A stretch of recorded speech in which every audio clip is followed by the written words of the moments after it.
শিল্পী, সঙ্গীতপ্রেমী ও সাংস্কৃতিক সংগঠকদের শ্রদ্ধা ভালোবাসায় বিদায় নিলেন রবীন্দ্রসঙ্গীত শিল্পী পাপিয়া সারোয়ার। সকালে কেন্দ্রীয় শহীদ মিনারে বরেণ্য এই শিল্পীর মরদেহ নেওয়া হলে ফুল দিয়ে শ্রদ্ধা জানান দীর্ঘদিনের সহকর্মী, বন্ধু ও স্বজনেরা।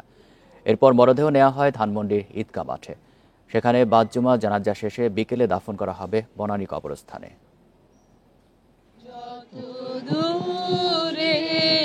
রবীন্দ্রসঙ্গীতেই যিনি কাটিয়েছেন জীবনের বড় অংশ, সে সঙ্গীত পরিবেশনের মধ্য দিয়েই জানানো হলো শেষ বিদায়। শুক্রবার সকাল 10টার দিকে শিল্পী পাপিয়া সারোয়ারের মরদেহ নেওয়া হয় কেন্দ্রীয় শহীদ মিনারে। একে একে শ্রদ্ধা জানান রবীন্দ্রসঙ্গীত শিল্পী সংস্থা, পাপিয়া সারোয়ারের নিজের হাতে গড়া প্রতিষ্ঠান গীতিসুধা, শনন, সত্যেন সেন শিল্পী গোষ্ঠীসহ বিভিন্ন সংগঠন ও বিশিষ্টজনেরা। এ সময় তার অবদানের কথা তুলে ধরে বিশিষ্টজনেরা বলেন, রবীন্দ্রসঙ্গীত ছিল পাপিয়া সারোয়ারের ধ্যান জ্ঞান, এর প্রসারেই সাধন করে গেছেন আজীবন। রবীন্দ্রনাথকে ধারণ করেছেন, লালন করেছেন, সারা জীবন চর্চা করেছেন, শুধু তাই না, প্রয়োগও করেছেন।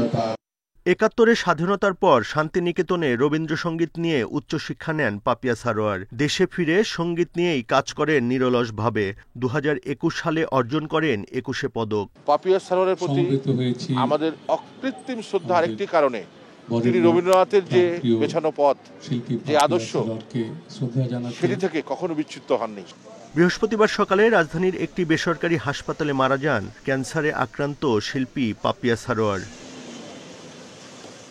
Buddhadeb Kundu, independent news, Dhaka.